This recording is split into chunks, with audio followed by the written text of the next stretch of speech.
Sejam muito bem-vindos a mais um episódio do podcast do Bola Amarela. Estamos a entrar, ou já entramos, na verdade, na fase decisiva do Open da Austrália, o primeiro grande slam da temporada.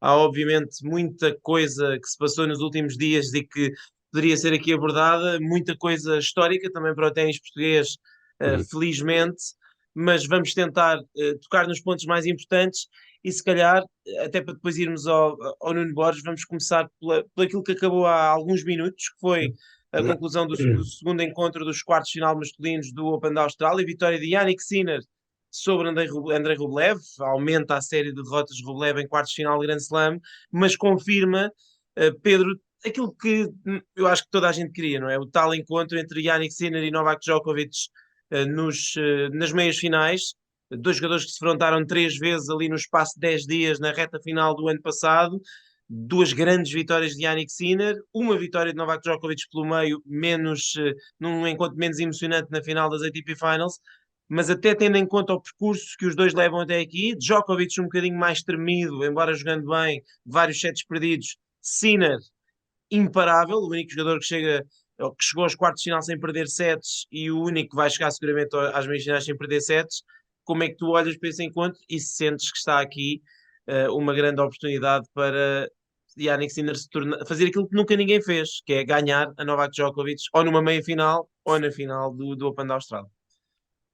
Antes de mais, é assim, por muito que o Yannick Sinner esteja a voar no Open da Austrália, porque está, e parece-me quem está a jogar melhor ténis de forma mais constante ao longo desta semana e uns pozinhos, o Djokovic vai ser sempre favorito neste encontro. Acho que tem sempre de ser. Já ouvimos ganhar lesionado, já ouvimos ganhar mais fácil, mais difícil, mas a partir desta altura ele ganha sempre, literalmente, e é absolutamente inacreditável isso. Agora, tal como na antevisão do torneio, e a minha aposta para ganhar o título foi de facto o Yannick Sinner, eu acredito que agora sim, de facto, chega aquele momento em que o tal peso psicológico daquilo que já aconteceu na reta final da época passada, pode aparecer. Ele já ganhou duas vezes ao Djokovic, perdeu quatro também, é verdade, mas já ganhou duas vezes, e parece-me a mim que, tendo em conta tudo, o cenário não podia ser melhor para o Yannick Sinner ter hipóteses de sonhar com uma vitória contra o Djokovic, por não ter tido nenhum encontro que se tenha prolongado muito. Mesmo hoje acabou por volta da 1h20 da manhã, podia ter sido bem pior, e ele agora tem 2 dias de descanso, portanto eu acho que isso não vai estar em causa. Já o Djokovic teve duelos mais duros, a recuperação é obviamente mais difícil para ele, portanto, embora o Djokovic continue a ser favorito, eu acho que é de facto uma grande oportunidade que o Yannick Sinner tem. E acho que será sempre, e tem sempre de ser uma surpresa se o Djokovic perder, mas eu acho que isso pode realmente acontecer, porque o Sinner está a jogar muito e a vitória de hoje contra o Rublev, podemos dizer sim, o Rublev perdeu, já tinha perdido 9 quartos de final antes. Ele jogou muito hoje, o Rublev jogou mesmo muito bem. Podia ter ganho os 3 sets, teve pontos de break sempre antes do Yannick Sinner ter os dele e de fazer o break em cada set, e sendo no segundo set, no tie-break esteve a ganhar por 5-1, portanto a história podia ter sido toda diferente, mas quando foi a doer, o Sinner ganhou os pontos importantes todos, e eu acho que isso é de facto muito relevante para o que pode acontecer na sexta-feira. Sim, Yannick Sinner e Andrei Rublev, eles acabam por ser um bocadinho ali um espelho um do outro. Em termos de filosofia de jogo, eles são muito parecidos. Sim. O que me parece, mais uma vez, é que de facto Sinner faz um bocadinho tudo melhor, não é?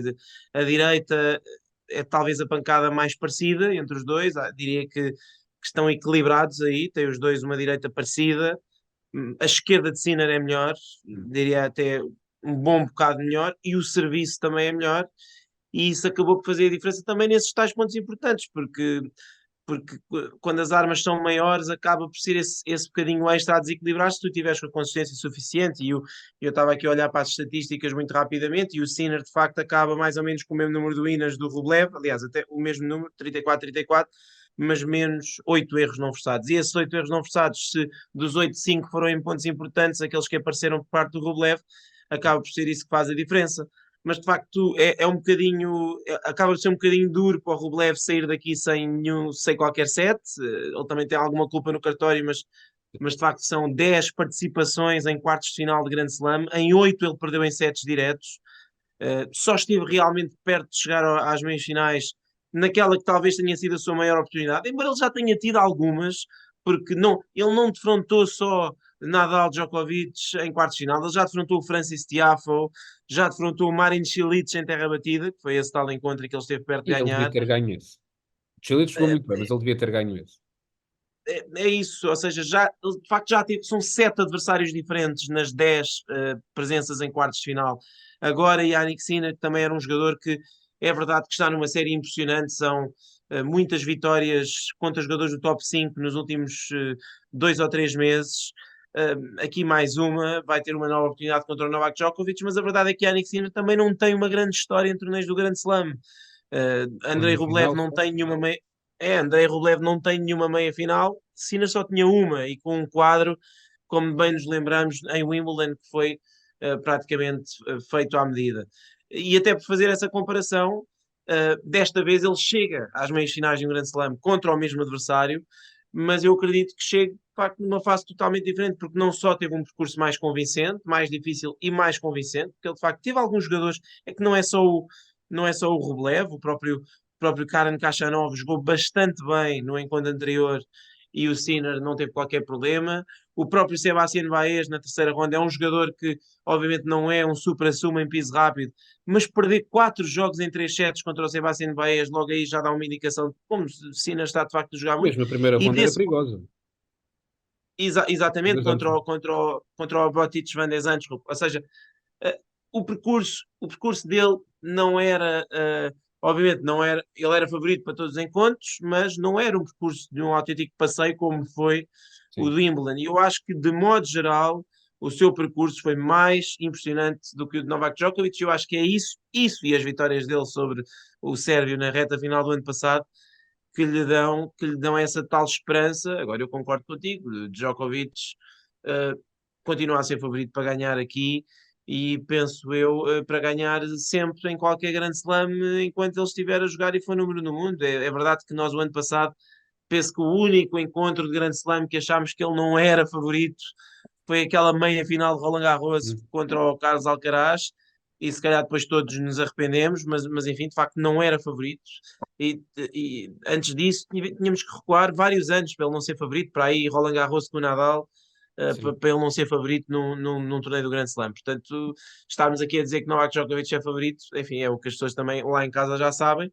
Agora, parece-nos que do ponto de vista competitivo, temos aqui o melhor teste que o Djokovic podia ter. E agora vamos ver quem é que vai sair do outro lado do quadro. Obviamente, Carlos Alcaraz e Daniil Medvedev são favoritos para esses encontros, mas tanto um como o outro têm tido muitas dificuldades contra os seus adversários dos quartos de final. Medvedev tem perdido muitas vezes com o Huberto Ducates e Carlos Alcaraz perdeu o último encontro frente a Alexander Zverev. É verdade que foi em piso rápido indoor, um, primeiro encontro das ATP Finals, depois sabemos que o Alcaraz melhorou nessa semana e até foi ele que passou o grupo e não o Zverev, mas como é Sim. que tu vês esses dois encontros? Se achas que é mais provável um ou outro não chegarem a essa meia-final entre Alcaraz e Medvedev? Eu, sinceramente, tendo em conta a forma como o Alcaraz tem conseguido subir o nível à medida que o Open da Austrália avança, tenho algumas dificuldades em ver o Zverev a vencer esse encontro, até porque o Zverev já esteve aqui várias vezes com um pé e meio fora do torneio, conseguiu resistir, é verdade, mas já passou aqui por dificuldades bastante evidentes, e custa-me um bocadinho imaginar que o Alcaraz já entrar nesta mudança acima, que o Zverev o consiga travar. Se bem que, lá está, ele não começou muito bem a época, tem essa motivação de ter ganho o encontro nas ATP Finals, mas parece-me difícil a mim imaginar o Alcaraz a perder 3 sets com o Alexander Zverev da maneira como ele está a jogar agora.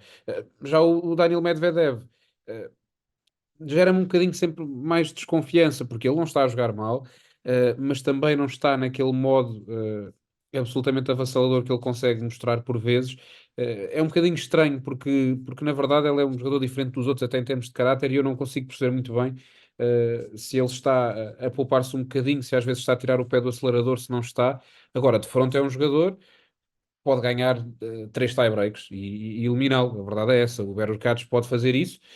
É um confronto muito interessante no ponto de vista em que é alguém que serve muito bem e um que responde a 3 metros da linha de fundo e que retira um bocadinho disso.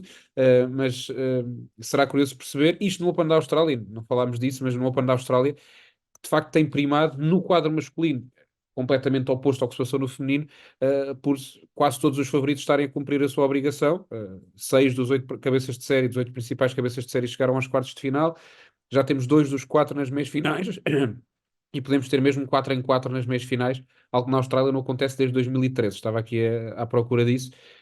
Veremos se repete aqui. Parece-me provável que sim, mas lá está. O Alcaraz não acredito que perca, o Daniel Medvedev também acho que não, mas depende do Verocats. Se estiver num daqueles dias, pode ganhar 3 tie-breaks. A verdade é essa, a qualquer jogador do mundo.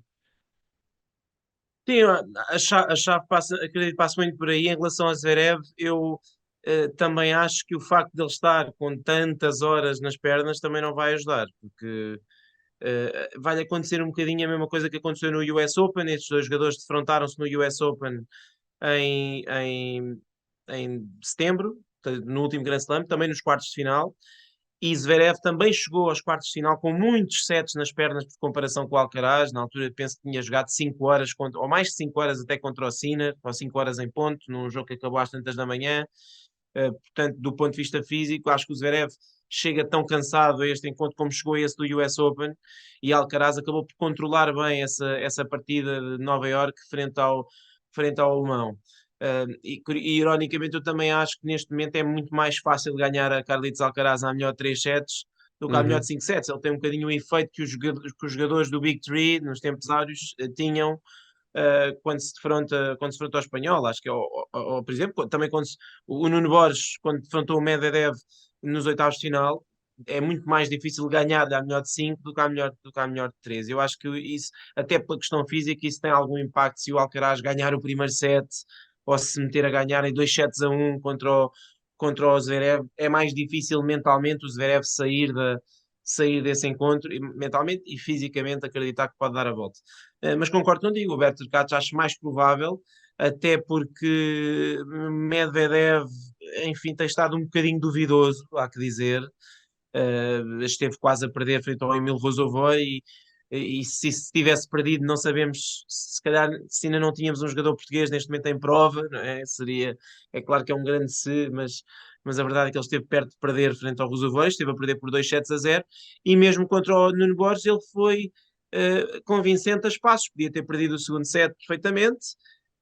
Aliás, podia ter perdido qualquer um dos dois primeiros sets, embora tenha sido justamente vencedor, serviu bem nos 2 primeiros sets, e depois perdeu aquele terceiro set, que talvez não possa dar-se ao luxo de perder frente a um jogador que seja mais experimentado a nível das rondas finais de torneios do Grand Slam. Portanto, acho que sim, acho que dos 4 já achava, antes destes encontros começarem, dos 4, o mais provável de não chegar às meias finais será o Medvedev. No entanto, sinceramente, acho que as probabilidades são grandes de voltarmos a ter este novo Big Four nas meias finais. Foi assim em Wimbledon, foi assim nas ATP Finals, e só não foi assim no US Open porque de facto não dava para ter sido, porque Sinner ficou do lado de Alcaraz, acabou por perder com Zverev até, mas não podia, em termos de enquadramento do quadro, não podia ter acontecido os 4 chegarem às meias finais, porque desde que tem sido possível nos últimos torneios, eles têm chegado lá, e acredito que seja isso que vai voltar a acontecer. Falámos de Daniel Medvedev. Daniel Medvedev foi o responsável pela eliminação de Nuno Borges nos oitavos de final do Open da Austrália. Bom, uma grande surpresa, não é? Acho que não é desmerecedor estarmos a dizer que é uma enorme surpresa ao Nuno ter chegado aos oitavos de final, porque ele próprio repetiu 100 vezes. Muita gente achou, talvez, que ele se colocou até numa posição de inferioridade, mas quem conhece o Nuno Borges sabe que ele é um tipo honesto e simples, e aquilo que ele disse era exatamente aquilo que ele pensava. Ainda lhe custava acreditar e ainda lhe custa, depois de ter sido derrotado, e ainda lhe custa acreditar que chegou aos oitavos de final do Open da Austrália e que jogou na Rod Laver Arena contra Daniel Medvedev. Pedro, sei que viste isso com muita emoção e alegria, mas conta-nos como é que viste esta caminhada do Nuno, que foi de facto impressionante.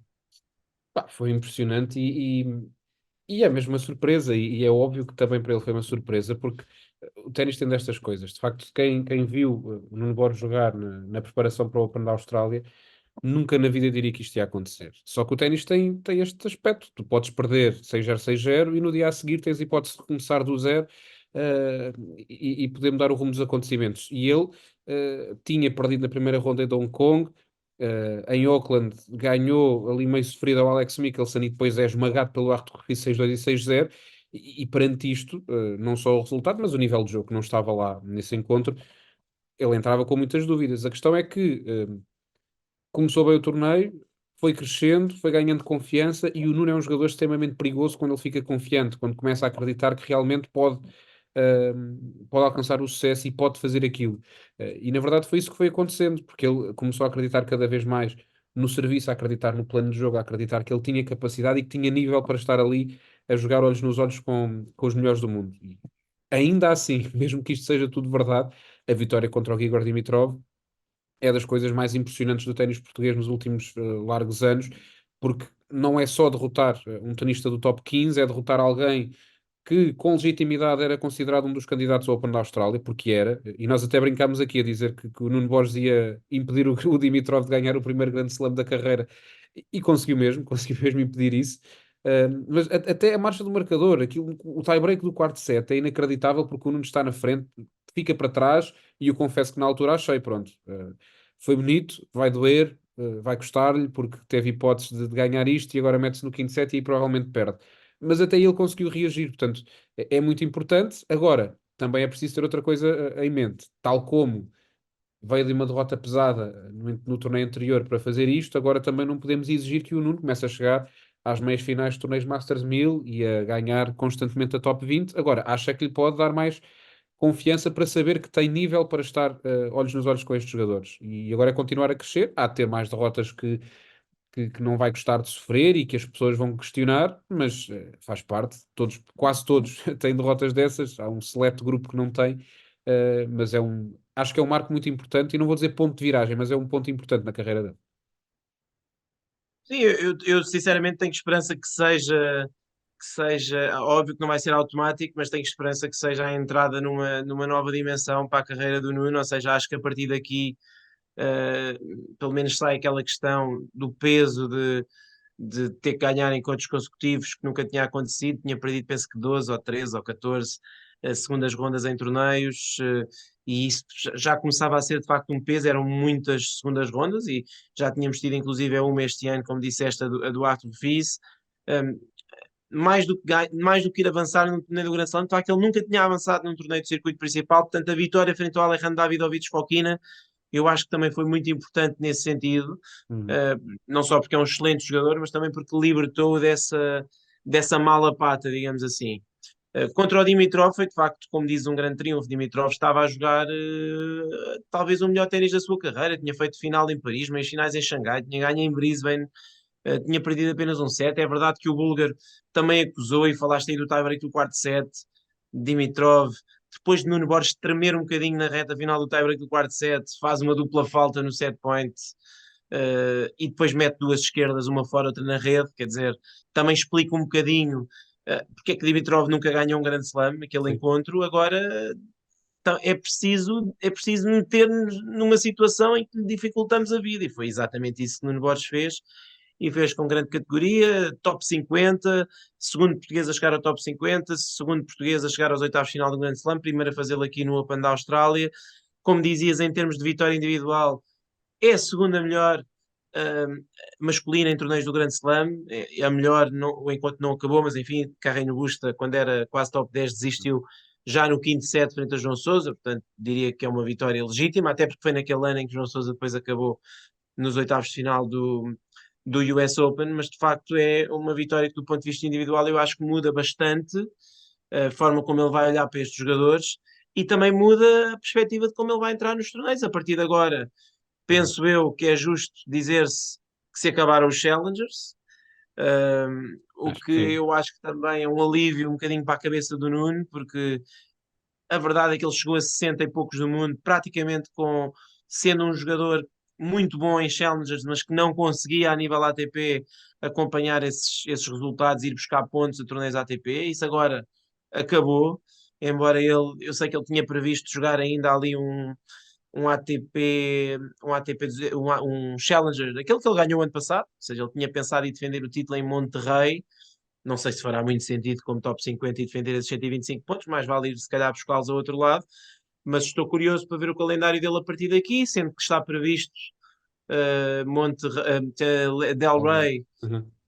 e depois Acapulco seguramente, e de facto ele na semana do meio jogava esse Challenger em Monterrey.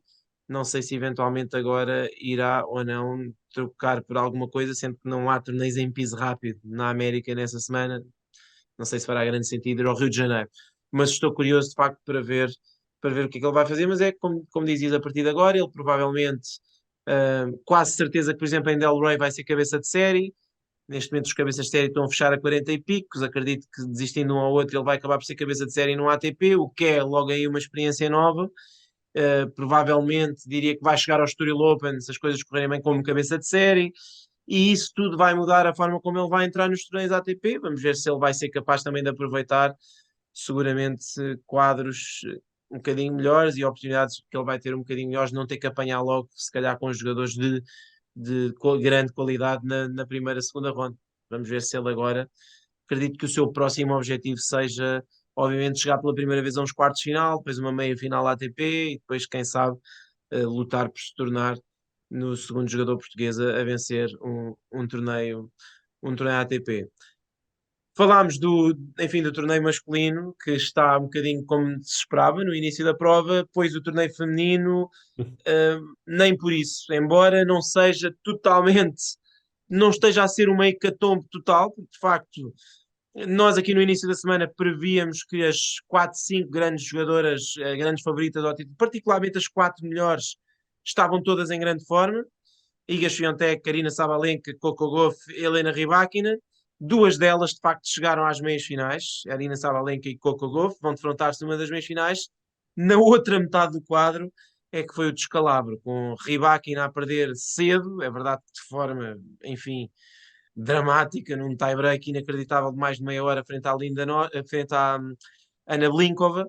Quem perdeu com a Linda Noskova foi a Iga Swiatek, que pareceu sempre muito tremida, pareceu tremida contra a Kenin, pareceu tremida contra a Collins, esteve quase a perder e depois caiu mesmo frente à Linda Noskova. Como é que tu olhaste, Pedro, não só para essas duas, mas depois também para o facto de nenhuma outra jogadora, digamos assim, de topo, semi-topo, ter conseguido aproveitar, particularmente naquela parte superior do quadro, onde neste momento a jogadora que sobra com o melhor ranking é a chinesa Zheng Qinwen, que ainda vai jogar os quartos de final.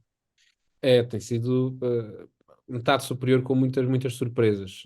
A Aryna Sabalenka está absolutamente impressionante. A jogar um ténis surreal e o torneio é dela. Ou ela o perde ou ela o ganha. Não me parece que alguém lhe possa tirar das mãos. Acho que está completamente nas mãos dela vencer o Open da Austrália. Pode parecer um bocadinho redundante dizer, mas de facto não imagino ninguém a conseguir ter o jogo na mão contrário na Sabalenka. A Helena Rybakina podia fazer isso, já não está na competição. A Rybakina e a Swiatek são de facto duas grandes desilusões, mas lá está. Antes não, mas no torneio houve logo sinais de que isso podia ser realidade. A Rybakina também não foi propriamente convincente na primeira ronda com a Karolina Pliskova e na segunda foram muitos erros.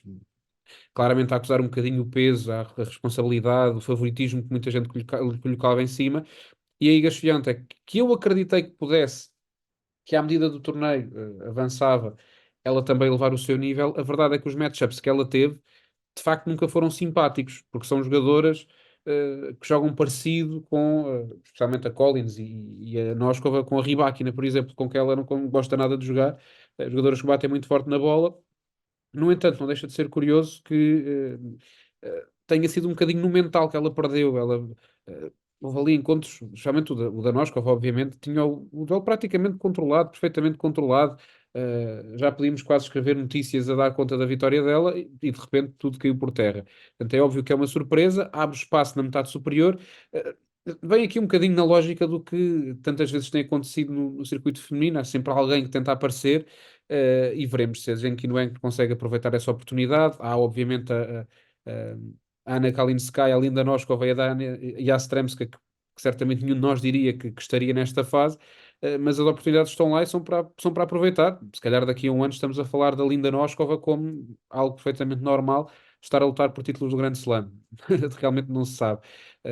Mas parece-me bastante evidente que se a Aryna Sabalenka jogar mais ou menos perto do que fez até aqui no torneio, que de facto o título é dela, porque está patamar acima, ou dois patamares acima de todas as outras, tem sido realmente impressionante. Sim, eu concordo, acho que acima de tudo tem sido mais impressionante ao olho também, porque ela lá está, o ténis dela quando funciona parece quase impossível de bater, não é? O problema é depois quando não funciona. E Exatamente. sinceramente eu acho que aquilo que deve preocupá-la e aquilo que deve alarmá-la e de certo modo até abrir-lhe os olhos e motivá-la para a meia final é a forma como ela perdeu a final do US Open.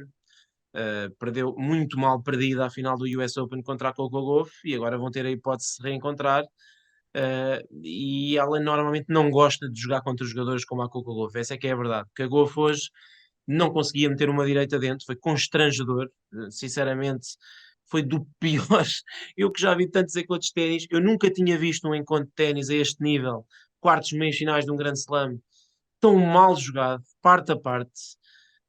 Até, Kostiuk até entrou bem, 5 no primeiro set, mas depois a partir daí uh, a Golf arrastou-a para o nível dela e aquilo foi um desastre autêntico. E depois, onde ela faz diferença é de facto mentalmente. Mentalmente, ela pode estar a jogar horrivelmente, pode não estar, pode estar a meter 8 em cada 10 direitas no meio da rede, mas ela continua com uma atitude como se estivesse a jogar muito bem. E a verdade é que depois, se calhar, no encontro a seguir, vai jogar muito bem e isso é mérito dela. Agora, faz muita confusão como é que depois dela ter ultrapassado todos os problemas que já ultrapassou, de ser hoje em dia uma campeã de Grand Slam, de estar com 12 vitórias seguidas em Majors, custa muito vê-la com tantas dificuldades ainda técnicas numa pancada básica como é a direita e lá está, se ela jogar a este nível que jogou contra a Costa e contra a Sabalenka vai ser muito feio. Eu não acredito é que ela vá jogar assim.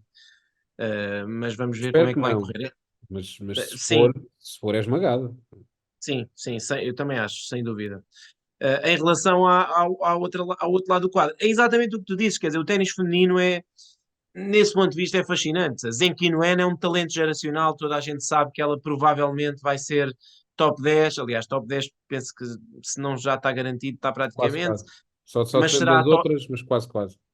mas vai ser top 10, vai ser top 5, vai ser muito provavelmente campeã de Grand Slam. Com o ténis que ela tem, com aquilo que ainda tem a melhorar, nomeadamente no serviço, uh, é muito estranho que ela não venha a ganhar um Grand Slam, já tinha estado nos quartos de final no último Major, portanto ela é claramente a jogadora favorita à final, embora eu acho que isso joga um bocadinho contra ela, porque ela neste momento tem toda a pressão do lado dela, vamos ver se sabe lidar com isso, mas qualquer uma das outras jogadoras, particularmente a Noskova e a Yastremska, eu lembro-me quando a Yastremska apareceu, com 18, 19 anos, quando fui ao US Open em 2019, via jogar na primeira ronda, já não me lembro com quem, contra uma cabeça de série qualquer, assim num corte pequeno, e eu lembro-me que foi a jogadora de todas as jogadoras que eu vi femininas que mais me impressionou pela forma como batia na bola. Depois a carreira dela, de facto, não tem cumprido as expectativas, ela também joga um bocadinho à toa, muitas vezes, taticamente, também teve algumas lesões, depois meteu-se toda esta questão da guerra, ela foi uma das jogadoras mais afetadas por isso, mas aqui passou o qualifying e aqui está ela. E a verdade é que se pode, quem sabe, tornar na segunda jogadora da história, depois de amarrado o cano, a ganhar um torneio do Grand Slam vinda do qualifying.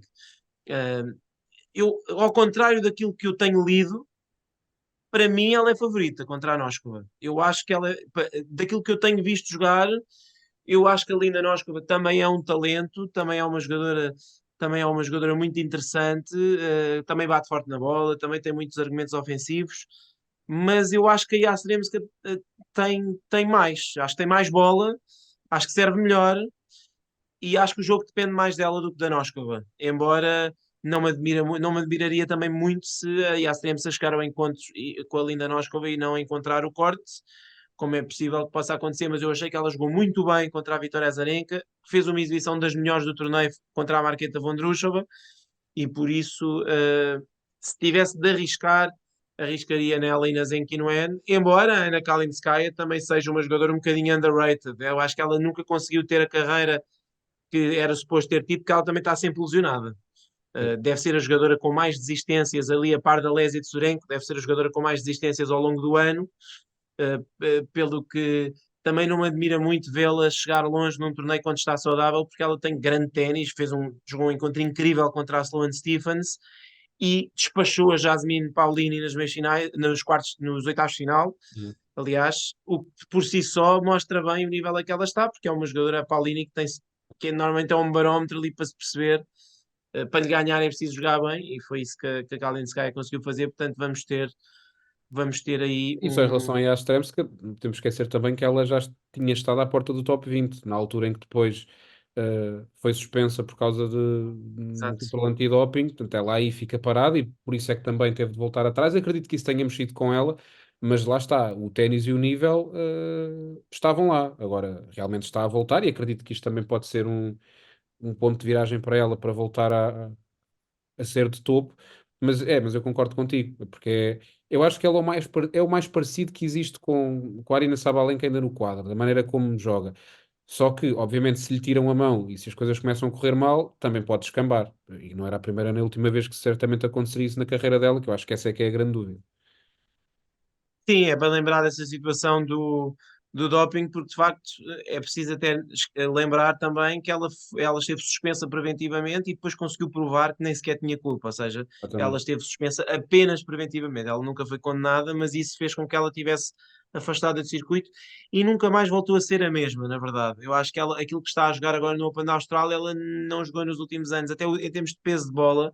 As Hum. últimas vezes que eu vi jogar, achei que ela estava a bater na bola com menos peso, com menos potência, perdeu-se se calhar não só confiança, mas até alguma pujança e alguma vontade, se calhar não trabalhou tão bem, ou simplesmente houve ali aspectos do seu jogo intrínsecos que foram afetados, mas a verdade é que ela agora está de regresso a um nível de quartos de final de Grande Slam que não me admira muito, porque de facto ela com 19 anos, penso que com 19, 18 ou 19 anos, chegou aos oitavos de final do Wimbledon, na altura, e é uma jogadora que, como dizes, é jogadora de top 20 no mínimo.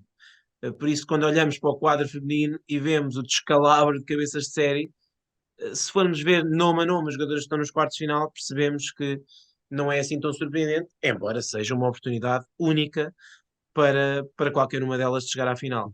Já percebi mais ou menos que, enfim, estamos mais ou menos de acordo agora na questão da Sabalenka. A Sabalenka era também a minha aposta no início do torneio para ganhar, portanto vou mantê-la. Um, Em relação ao quadro masculino, não sei enfim, já falámos da questão do Novak Djokovic, mas se mantens ali uma tenue fé na tua aposta no Sinner, um, e o que é que esperas do resto do torneio em termos de vencedor? No feminino tenho de mudar, que eu tinha a Iga Swiatek, que foi um bocadinho mais numa de achar que a balança podia mudar outra vez para este Open da Austrália, não se confirmou, mas de facto acho que o torneio é para a Sabalenka vencer. No masculino, tendo eu apostado à cabeça no Yannick Sinner, eu não mudo a aposta porque de facto não era possível ele chegar melhor a esta fase e ter hipóteses mais reais de derrotar o Nolle. Portanto, eu mantenho essa aposta no Sinner, sendo que nós, e obviamente não falámos aqui, também porque ainda vão jogar os quartos de final, não falámos com tanto detalhe, mas de facto tem-se passado também um bocadinho ao lado e é curioso que aconteça assim. É o mundo hoje em dia, que o Carlos Alcaraz de repente passa quase para segundo plano e pode ganhar o torneio, como é evidente. Uh, Sim. mas, mas realmente eu mantenho essa aposta no Yannick Sinner, acho que pode ser, e ele ganhando ao Djokovic, aí acho que qualquer que fosse o adversário na final, mesmo que possam ser jogadores acima dele no ranking, eu acho que teria de ser o favorito, tendo em conta que ele tinha derrotado nas meias finais.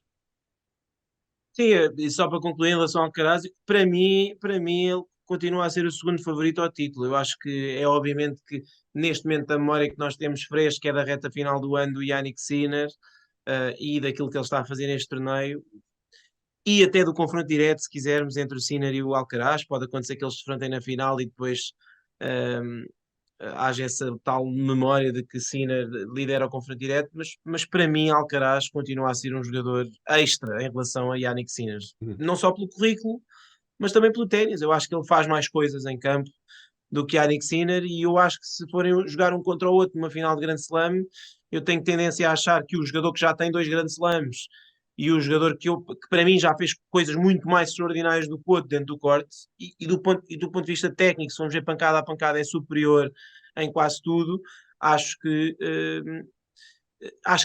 apesar da história recente de Sinner com Djokovic, eu continuo a achar que é mais provável Alcaraz ganhar a Djokovic do que Sinner ganhar a Djokovic.